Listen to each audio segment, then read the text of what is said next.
Hello क्या welcome back बच्चों। लो प्यारे बच्चों, स्टार्ट कर रहे हैं नया लेक्चर। बेटा कल हमने लोन फ्रॉम कमर्शियल बैंक और लोन फ्रॉम फाइनेंशियल इंस्टीट्यूशन में डिफरेंस पढ़ना शुरू कर दिया था। ठीक है जी। और लोन फ्रॉम कमर्शियल बैंक पढ़ते पढ़ते इस पॉइंट पर मैं था जब मैंने माइंड अप किया, तो मैं एक बार फटाफट से क्विक रिवीजन करा देता हूँ थोड़ा सा। इंग्लिश सामने देखो। तो बैंक हो या फाइनेंशियल इंस्टीट्यूशन, तीनों टाइम के लिए लोन देते हैं। Loan for the short term, loan for the medium term, loan for the long term. ठीक है जी। 1 साल के लिए भी, 1 से 5 साल के लिए भी, और 5 साल से ज्यादा के लिए भी। लेकिन बेटा कॉमर्शियल बैंक और फाइनेंशियल इंस्टीट्यूशन में इस बात का फर्क है कि कॉमर्शियल बैंक मैक्सिमम 20 साल के लिए लोन कर सकता है। और मैंने कहा था चाहे बेटा जाकर किसी कॉमर्शियल बैंक में पूछ भी आना, एक बार ले जाओ यार, फादर को प्रैक्टिकल हो जाएगा कि सर लोन लेना था, मैक्सिमम कितने टर्न्योर का देते हो। पूछाओ पीएनबी में, स्टेट बैंक ऑफ इंडिया में, खुद पता लग जाएगा तुम्हें कमर्शियल बैंक मैक्सिमम कितने टाइम का लोन दे सकता है, सिर्फ 20 साल। फाइनेंशियल इंस्टीट्यूशन के पास पावर होती है, एक्सेप्शनल पावर, कि वो 30 साल का लोन दे सकते हैं। और ज्यादातर बेटा इंडस्ट्री एस्टेब्लिशमेंट के लिए लोन देते हैं। याद है आईडीबीआई की full form? Industrial development bank of India. Financial institution को कुछ लोग इंडिया में डेवलपमेंट बैंक ही बोलते हैं। डेवलपमेंट बैंक ही बोला जाता है स्पेसिफिकली फाइनेंशियल इंस्टीट्यूशन को, क्योंकि इनका काम है देश की डेवलपमेंट करना है। आईएफसीआई क्या है? Industrial financial corporation of India, industrial. ICICI क्या है? इंडस्ट्रियल क्रेडिट, इंडस्ट्री को क्रेडिट देने के लिए, and investment corporation of India. ये तीनों फाइनेंशियल इंस्टीट्यूशन है, एक्सेप्शनली 30 इयर्स के लिए लोन दे सकते हैं। बेटा कुछ 100 करोड़, कुछ 1000 करोड़ कमर्शियल बैंक की लिमिट होती है, लेकिन बेटा लाखों करोड़ों में भी बेटा फाइनेंशियल इंस्टीट्यूशन थकते नहीं है। वो तो कहेंगे और लोन ले लो, लाख करोड़ के बाद भी ले लो। कमर्शियल बैंक बेटा सिर्फ फाइनेंसिंग कर सकते हैं, फाइनेंशियल इंस्टीट्यूशन फाइनेंसिंग के अलावा कंसल्टेंसी सर्विसेज भी देते थे। अभी मैंने बताया कि ये लाखों करोड़ का लोन दे देते हैं। बेटा जब लाखों करोड़ का लोन देते हैं तो 2 रेस्ट्रिक्शन जरूर लगाते हैं आपके ऊपर, कि हमारा एक पर्सन भी आएगा जो आपके बोर्ड ऑफ डायरेक्टर के साथ बैठेगा, जिसको हम बुलाएंगे टेक्निकल भाषा में नॉमिनी बोर्ड ऑफ डायरेक्टर। और जब भी बेटा आपके बोर्ड ऑफ डायरेक्टर की मीटिंग होगी, nominee board of director her meeting attend करेगा, देखेगा ना बेटा कि पैसा का इस्तेमाल क्या करते हैं। पैसा फेक तो नहीं है बेटा, बस कहीं पर भी बस आइडल यूज तो नहीं कर पाएंगे, खराब यूज तो नहीं कर पाएंगे, सब ऑप्टिमल तो नहीं कर जाएंगे इस्तेमाल, या उनका पैसा कैसे देंगे, बैंक का ब्याज कैसे उतारेंगे, सब सुनेगा बेटा मीटिंग्स में। दूसरी बात क्या है? दूसरी रेस्ट्रिक्शन बेटा टेक्निकल भाषा में 12th क्लास में इसको बोलूंगा कॉन्ट्रैक्चुअल कॉन्स्ट्रेंट। कॉन्ट्रैक्ट से कॉन्स्ट्रेंट लगाना। और सिंपल बात यह है बेटा कि फाइनेंशियल इंस्टीट्यूशन आपके ऊपर रेस्ट्रिक्शन लगा देते हैं अगर लाखों करोड़ का लोन देते हैं, कि आप डिविडेंड नहीं बांट सकते हमसे बिना पूछे। जब भी डिविडेंड बांटना होगा हमारी परमिशन की जरूरत आपको हमेशा होगी। ठीक है जी, ये बातें मुझे कंफर्म करनी है आज सारी। ठीक है, फाइनेंशियल इंस्टीट्यूशन तक पैक करना है जितनी भी जल्दी पैक हो जाए। और इसके बाद बता देता हूँ, 8 मेजर सोर्सेज ऑफ फाइनेंस खत्म हो गए। ठीक है जी, कल हम शुरू के ही 15 मिनट में 3 और खत्म कर देंगे, कल 11 हो जाएंगे। ठीक है जी। उसके बाद अब मतलब इतनी तेजी से बढ़ेंगे कि 3 से 4 लेक्चर मुझे लगता है और लगने चाहिए। ठीक है जी, कुछ काफी बातें मतलब खत्म हो जाएंगी इस चैप्टर की। उसके बाद केस स्टडी रह जाएंगी मेरे हिसाब से। मैंने कहा था बेटा 30 अक्टूबर से पहले पहले ही खत्म करना है, वो मैं पहले पहले ही खत्म कर दूंगा। उसके बाद बेटा आसान चैप्टर है हमारे पास। ठीक है, 3 ही चैप्टर और बचते हैं, फाइनल में 4 ही चैप्टर थे सिलेबस में। एक ही महीने का चैप्टर था, ये बहुत बड़ा हो जाएगा, काफी जंग आसान हो जाएगी। मेरा टारगेट वही है बेटा जो पहले बताया था आपको अकाउंट्स के बैच में, 15 दिसंबर से लेकर 30 दिसंबर के बीच में किसी भी एक दिन कोर्स खत्म कर देना है, ताकि हमारे पास सिलेबस को रिवाइज करने के लिए 1.5 महीना तो हो। क्योंकि फेब फर्स्ट वीक में बेटा एग्जाम होते ज्यादातर स्कूल के, कुछ स्कूल सेकेंड वीक तक चले जाते हैं फेब। ठीक है जी, तो कोशिश वही है बेटा कि रिवीजन का टाइम ज्यादा लगे, फाइनल का सिलेबस बहुत अच्छे से पैक करके रिवाइज कर देंगे। आप हाफ ईयरली से पहले का जो चैप्टर कहोगे कि ये क्रिटिकल था, वो टॉपिक वो चीजें रिवाइज कर लेंगे हाफ ईयरली की। ठीक है जी, ध्यान रखना बेटा ये चैप्टर 12th क्लास में बहुत काम आएगा।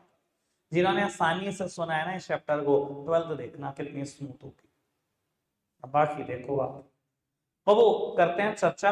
मेरी थोड़ी सी चर्चा पेंडिंग है बेटा, 4th मेरिट पढ़ रहा था कल मैं कमर्शियल बैंक की। केशव भाई अब आप पीछे टेक लगा के बैठ जाए आराम से।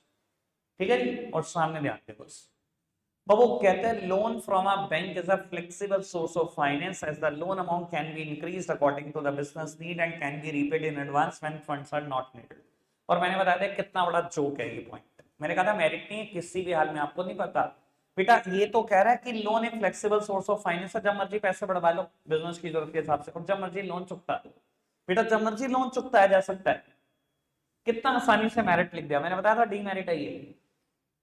बाबू आपने लोन 10 साल के लिए लिया और अगर आप 5 साल के बाद पहुंच गए ना कि इस बैंक ये लोन मुझे वापस करना है, तो बेटा बैंक लगाएगा एक प्री क्लोजर चार्जेस।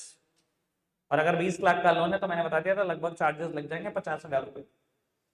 मतलब आप कहोगे बैंक मैं तेरा भला सोच रहा, मैं 10 साल में मैंने पैसे वापस करने थे, मैं 5 साल में ले आया वापस, तो मेरे से 50,000 रुपए उतारने में लगा हुआ है। तो बेटा बैंक क्या कहेगा, मुझे नुकसान है तो लोन जल्दी वापस कर रहा है, क्योंकि मेरी तो कमाई है ना, तो लोन तो बैंक की कमाई है, तो लोन वापस कर रहा है, इसलिए मुझे प्री क्लोजर चार्जेस। कल मैंने बताया था होम लोन एक लोन लोन ऐसा है जो टाइम से पहले वापस करोगे तो कोई चार्जेस नहीं लगेंगे, वरना बेटा सारे लोन में चार्जेस लगते हैं, बस वो दुनिया आपको बताती नहीं है। मेरा काम है थोड़ा प्रैक्टिकल सिखाना कि जिंदगी में कभी किसी बैंक में खड़े हो तो दिक्कत ना आए, आपको पता हो सब कुछ क्या क्यों चल रहा है। ठीक है जी, आगे बढ़ाएं। बस मैं दूसरे मुद्दे पे था। सर ये तो कह देता है कि लोन की अमाउंट कभी भी बढ़वाई जा सकती है बिजनेस की जरूरत के हिसाब से। क्या बेटा इतना आसान होता है? नहीं होता बाबू इतना आसान, और ये सच में मेरिट होनी भी नहीं चाहिए। मैं आइडिया देता हूँ क्यों। बाबू मैं बैंक में गया, एक प्रॉपर्टी मैंने गिरवी रखी 50 लाख की। मैंने कहा जी बैंक लोन चाहिए मुझे। मैंने कहा जी बैंक 50 लाख का ही लोन चाहिए। बैंक देगा 50 लाख का लोन? 50 लाख की प्रॉपर्टी रखने पर गिरवी 50 का लोन। कितना लोन देगा? कल बताया था 25% काट कर लोन देगा, यानी कि 75% लोन देगा इसका। बैंक ने मुझे कितना लोन देना? 37.5 लाख। अच्छा कोई मुझे बताएगा ऐसा क्यों? कल भी बता रहा था मैं, ऐसा क्यों?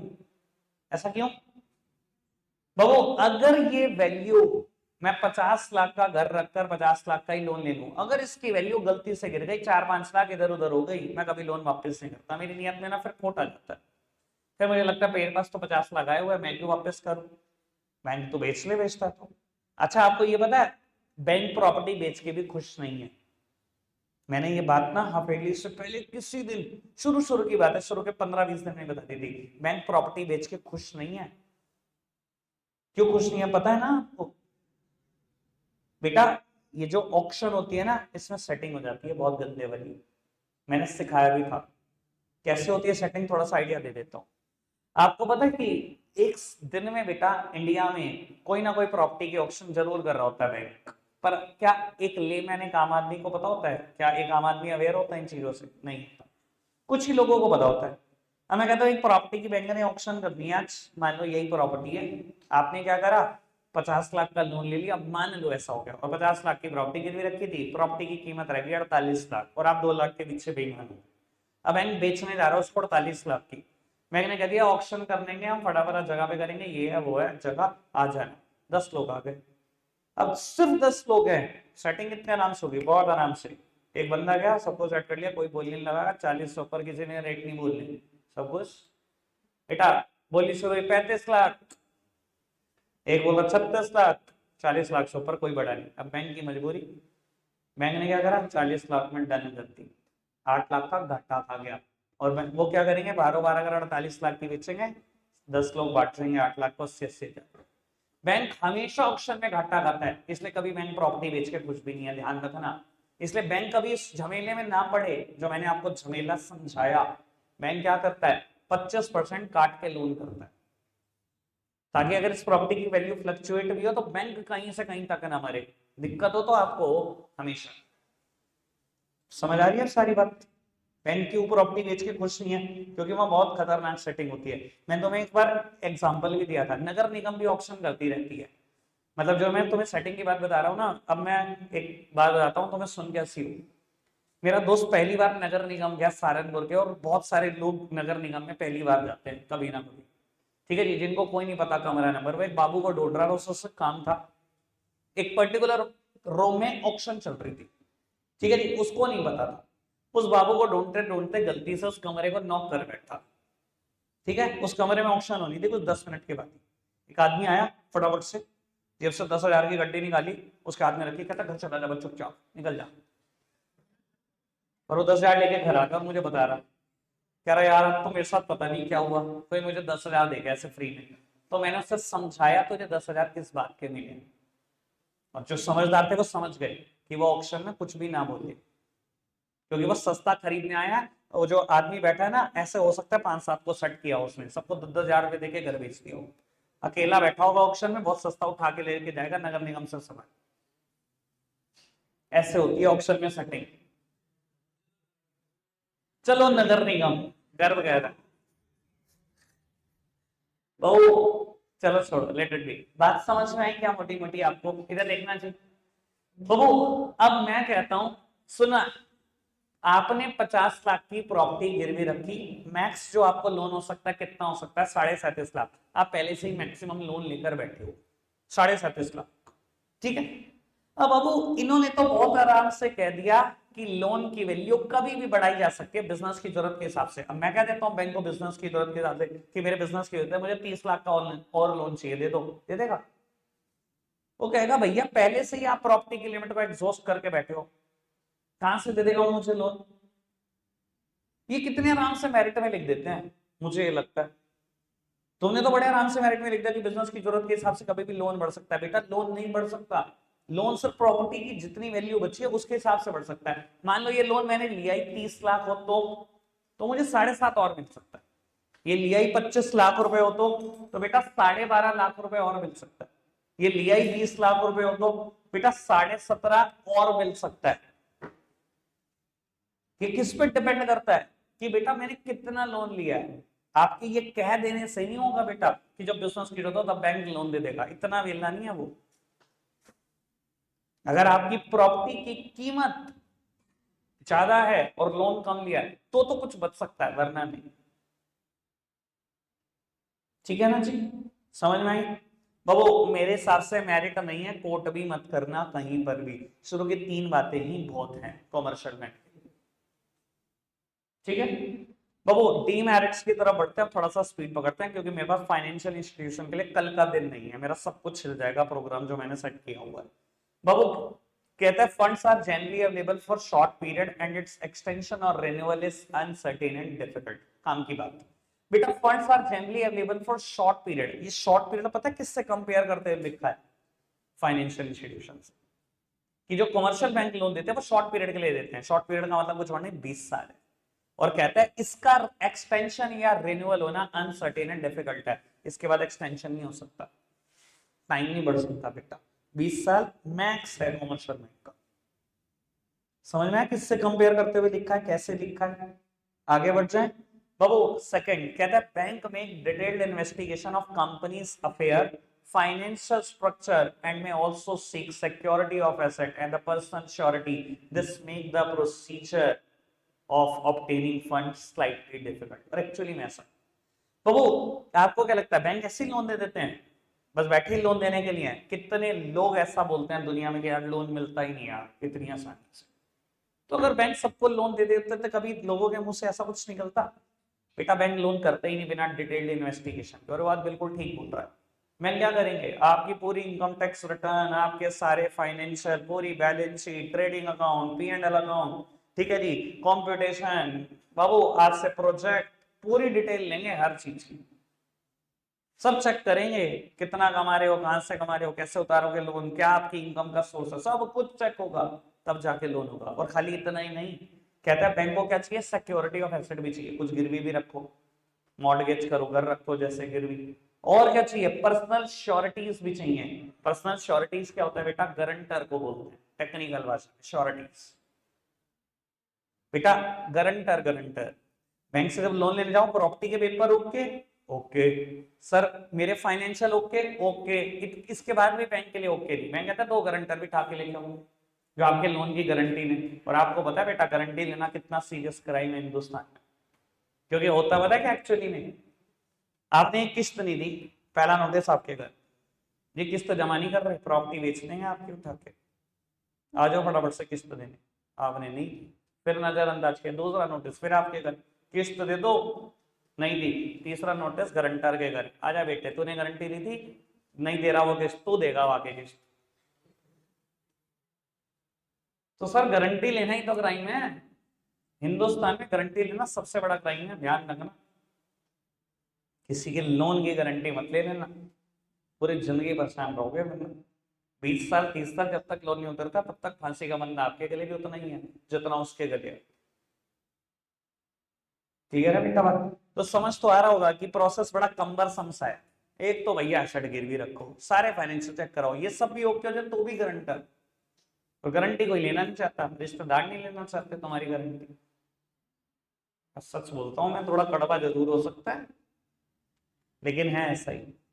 चलो जी बेटा, लिमिटेशन का थर्ड पॉइंट, मतलब गर्भ नाली गारंटी श्योर रहेगी लोन में तो, और तो तुम क्या ही हो। चलो, अब वो कहता है in some cases difficult terms and condition are imposed by the bank for grant of loan. For example restriction may be imposed on sale of mortgage goods, thus making normal business working difficult। Sir मैंने ना वैसे इस point की ना थोड़ी सी चर्चा कभी ना कभी आपके साथ की हुई है थोड़ा टेक्निकल पॉइंट थोड़ा सा, लेकिन मैं समझा जरूर दूंगा। तो आपको पता है सीसी क्या होता है? बैच में ऐसे 3 से 4 बार बताया गया कैश क्रेडिट लिमिट क्या होता है। बेटा सीसी लिमिट की एक ब्यूटी होती है, जितना पैसा निकालू सिर्फ उसी पे ब्याज लगता है। याद आ रही है बात? सीसी लिमिट बनती किसके? सिर्फ बिजनेसमैन की बनती है। अब मैंने ना ये बात बैच में कभी बोली थी, एक अपने कजन का एग्जांपल भी दिया था जो दिल्ली में बेटा रेंट की जगह पर बिजनेस कर रहा था शूज का। मैंने एग्जांपल भी दिया था आपको, आपको शायद याद आ जाए। मैंने उससे रिलेटेड एक फ्रॉड बताया था आपको। बेटा सीसी लिमिट में ना प्राइमरी सिक्योरिटी जो गिरवी होती है वो क्या होता है? आपकी दुकान का स्टॉक। और सेकेंडरी सिक्योरिटी जो गिरवी होती है वो क्या होती है बेटा? कोई भी इमूवेबल प्रॉपर्टी। घर सुन लेना, आपके लिए बात थोड़ी ज्यादा कभी नहीं सुना हुआ आपने मुझसे। तो वो आप रायवाला में बिजनेस करते हो, आप बैंक में गए सीसी लिमिट बनवाने। सीसी लिमिट समझ लो एक लोन है, ठीक है। लेकिन बेटा इस अकाउंट की ब्यूटी ये होती है जितना पैसा निकालोगे सिर्फ उसी पे ब्याज लगता है। तो वो आपने क्या किया, आपने बैंक मैनेजर के पास अप्लाई करा 40 लाख रुपए की सीसी लिमिट के लिए, 40 लाख रुपए की सीसी लिमिट के। और बेटा बैंक मैनेजर क्या करेगा? आपकी दुकान पे आके स्टॉक देखेगा कितने रुपए का पड़ा। और बेटा ज्यादातर केस में वो चाहता है कि स्टॉक पड़ा हो आपके पास कम से कम 3 गुना तो पड़ा ही हो, ठीक है ना? 1 करोड़ 20 लाख का तो पड़ा ही हो। अगर वो 40 लाख की सीसी बना, उसने देखा दुकान खचाखच भरी पड़ी है, ठीक है जी, वो खुश है। उसने क्या करा? आपको सीसी लिमिट बना दी। वो ध्यान रखना, प्राइमरी सिक्योरिटी जो सीसी लिमिट के केस में गिरवी है वो आपकी दुकान पे रखा हुआ स्टॉक है, और जो सेकेंडरी सिक्योरिटी गिरवी है कोई ना कोई घर के पेपर दुकान के पेपर आपने लगाए होंगे वो गिरवी है। दो सिक्योरिटी गिरवी होती है सीसी लिमिट के केस में। अब मैं कहता हूं बाय चांस ऐसा हुआ आपने पूरे 40 के 40 लाख रुपए निकाल लिए सीसी लिमिट के, और बेटा बिजनेस के हालात इतने खराब होते चले गए कि आप दे नहीं पा रहे सीसी लिमिट के पैसे, ब्याज भी नहीं दे पा रहे, बहुत परेशानी थी। आपको पता है बेटा क्या होता? सबसे पहले बैंक आएगा, ब्रांच मैनेजर आएगा, आपकी दुकान पर सील लग जाएगी बैंक। यानी कि जो एक पॉसिबल केस था ना, एक पॉसिबल केस कि आप लोन उतार दो, वो यही था कि बिजनेस अचानक से अगर चल पड़े तो दुकान पे रखा हुआ स्टॉक बिकेगा भी और आप लोन भी उतार दोगे। वो पॉसिबिलिटी भी बैंक ने अपनी खुद ही खत्म कर ली। जब दुकान पे ताला ही लग गया, अब ना तो कभी स्टॉक बिकेगा ना ही कभी कुछ लोन उतरेगा, वो भी तो पॉसिबिलिटी खत्म हो गई। समझ में आ रही बात? अब यही वो बताने की कोशिश कर रहा है, कह रहा है कई बार क्या होता है difficult terms and condition impose कर देता है बैंक। और वो कंडीशन क्या हो सकती है? रेस्ट्रिक्शन में भी imposed on sale of mortgage goods. ये जो आपने मॉर्गेज करे थे गुड्स उसकी सेल भी नहीं कर सकते आप, जब बैंक की सील लगी तो सेल कैसे करोगे? पूरी जिंदगी नहीं उतरने का लोन, फंसा ही रह जाओगे आप भी और वो भी। समझ गया ना? दुकान का स्टॉक गिरवी होता है इसलिए दुकान पे सील लग जाती है बेटा, ध्यान रख रहे हैं बात सीसी के केस में। कोई दिक्कत कोई परेशानी? क्लियर? मैंने डिटेल बता दिया आपको। तो वो फाइनेंशियल इंस्टीट्यूशन की मैं अगर बात करूं, कोशिश करना इंट्रो कट कॉपी पेस्ट लिख देना जो कमर्शियल बैंक बना लिखा। ऐसे ही मैंने पब्लिक डिपॉजिट और कमर्शियल पेपर में भी किया था। बस एक आध लाइन अगर मुझे बतानी हो तो ये देख लो, these are also called development banks, ठीक है। बस इंट्रो में मुझे और कुछ नहीं बताना, सीधा मेरिट पर शिफ्ट करते हैं। बाबू फर्स्ट मेरिट पढ़ो, फटाफट से फर्स्ट मेरिट पढ़ना। Financial institution provide long term finance which are not provided by commercial bank. Financial institution उस टाइम के लिए भी लोन कर देते हैं जिस टाइम के लिए कोई कमर्शियल बैंक नहीं कर पाता, 30 साल। ठीक है ना जी, आगे बढ़े। Second one, beside providing fund many of these institutions provide managerial financial and technical advice and consultancy to business firm। मैं बता चुका हूं कि वो सिर्फ फाइनेंसिंग कर सकते हैं, ये फाइनेंसिंग के अलावा कंसल्टेंसी भी कर सकते हैं। ठीक है जी, कल बताया था most detail. Third one, obtaining loan from financial institution increases the goodwill of borrowing company in the capital market, consequently such a company can raise fund easily from other sources as well। Sir मैंने कल बोला था बेटा, हम loan लेने जाते हैं, हमें लगता पता नहीं इज्जत गिर जाएगी, हमारी हमारी इज्जत घट जाएगी, किसी पड़ोसी को ना पता लग जाए, किसी रिश्तेदार को ना पता लग जाए हमने लोन ले रखा। बड़ी बड़ी कंपनियां किसके दम पे चल रही हैं बेटा? लोन के दम पे चल रहा है। कोई भी बिजनेस ऐसा है नहीं जो बड़ा बिजनेस है आपका लोन नहीं लिया उसने, मैं मान ही नहीं सकता। बाबू कहते हैं फाइनेंशियल इंस्टीट्यूशन से लोन लेने पर शेयर मार्केट में आपकी गुडविल बनती है। क्यों? आप तो कह रहे थे इज्जत बढ़ जाती है, गुडविल क्यों बन जाती है?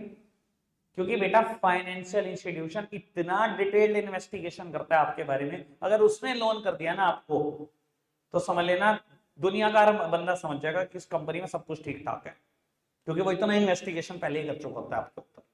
दुनिया का बंदा समझ जाता है इसमें सब कुछ ठीक ठाक है, वरना फाइनेंशियल इंस्टीट्यूशन लोन करता ही नहीं है। तो बेटा दूसरे सोर्सेस को भी फिर पैसा देने में कोई दिक्कत नहीं होती, उसको भी लगता है कि यार सब कुछ ठीक तो चल रहा है, फाइनेंशियल इंस्टीट्यूशन भी लोन करा, कर ले, मेरे से भी ले जा पैसे, चाहे और चाहिए तो ले जा, ये कह रहा है। इसलिए गुडविल बनती है इससे। क्लियर हुई बात? इज्जत नहीं घटती, बढ़ती है। कहता है obtaining loan from financial institution increases the goodwill of borrowing company in the capital market, कुछ और नहीं मतलब शेयर मार्केट। कहता है consequently such a company can raise fund easily from other sources as well. इसी वजह से बेटा दूसरे सोर्स ऑफ फाइनेंस भी कहते हैं मैं उससे भी ले जाता हूं। क्लियर है बात? तीन बातें done. Fourth one, as repayment of loan can be made in easy installment, it does not prove to be much of burden on the business। Babu financial institution है या कमर्शियल बैंक, उसमें भी होनी चाहिए थी मेरिट, वैसे बहुत अच्छी मेरिट है। बाबू अगर आप इनसे लोन लेते हो, कहता है इजी इंस्टॉलमेंट में जाता है, पता भी नहीं लगता कब उतर गया। अच्छा एक बात बताओ, मार्केट से आपने 10 लाख रुपए उठा लिए, ठीक है जी, लोन मतलब ब्याज पर 1% ब्याज है महीने की, मान लो, ठीक है, इतनी तो है कम से कम। 1% ब्याज पे उठा लिए, हर महीने कितने जा रहे हैं? 10,000। तो वो प्रिंसिपल कभी नहीं उतर पाता, ऐसे बंदे का प्रिंसिपल अमाउंट कभी उतर नहीं पाता, ब्याज ही देता देता मर जाता है बेटा। 10,000 रुपए देता रहेगा, ब्याज ही चलती रहेगी, मूल कभी उतरता नहीं। अच्छा यही अगर 10 लाख का लोन लिया हो तो, और 10,000 रुपए की किस्त बंधवाई हो तो, मान लो आपने लोन दिया बेटा 13 साल, 10,000 रुपए महीना दिया, इधर देखो पहले मेरी तरफ, इधर देखो, 10,000 रुपए महीना दिया, किस्त दी, कितने दिए साल के? 21, अरे मल्टीप्लाई तो करनी आती होगी, 21 13 साल तक दिए, कितने दिए? 15,60,000। 15,60,000 में सब उतर गया, प्रिंसिपल भी उतर गया 10 लाख का, और 5,60,000 की ब्याज भी चली गई। सर मार्केट से लोन पर पैसा उठाना मतलब ब्याज पे पैसा उठाना सर सिर्फ आपका ब्याज उतारता है, आपका प्रिंसिपल अमाउंट कभी नहीं उतरता। लेकिन अगर बैंक से लोन लो या फाइनेंशियल इंस्टीट्यूशन से लोन लो तो बेटा आपकी मूल यानी कि प्रिंसिपल अमाउंट भी उतरता रहता है किस्त के साथ साथ। तो बेटा इजी इंस्टॉलमेंट में पैसे चले जाते हैं, पता ही नहीं लगता कब मेरा लोन उतर गया। ठीक है जी, वैसे मैं एक बात बताऊं, सेम सिचुएशन मेरे साथ भी हुई थी। मैं 6 साल मतलब यार ऐसा नहीं है कि मुझे पता नहीं था, लेकिन हालात भी नहीं ऐसे होते। मैंने ना 6-7 साल कोचिंग सेंटर की जगह ढूंढी है अपने, मुझे कोई ऐसी जगह चाहिए थी जो कैंप के आसपास हो और जहां पार्किंग हो। मुझे भी नहीं मिल रही थी भैया पार्किंग वाली कोई जगह, मैं भी बहुत टाइम से लगा हुआ था। अब मैं जितना रेंट पे कर रहा था ना उतनी बैंक को किस्त दे रहा हूँ। मुझे लगता है वन फाइन डे मेरी जगह अपनी होगी, आराम से इंस्टॉलमेंट में उतर जाएगा, पता भी नहीं लगेगा कब उतर गया, और जगह अपनी। और यही अगर मैंने 7 साल पहले मुझे जगह मिली होती तो आज मैं 90% फ्री भी होता, सिर्फ 10% बटन रह गया होता मेरे पास। ठीक है ना, तो इतना इजी इंस्टॉलमेंट होती है, पता नहीं लगती।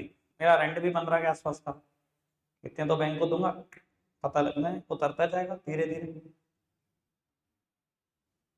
क्या मैं क्लियर हूं? मैंने एक प्रैक्टिकल एग्जांपल आपको दी थी। आगे बढ़ सकते हैं?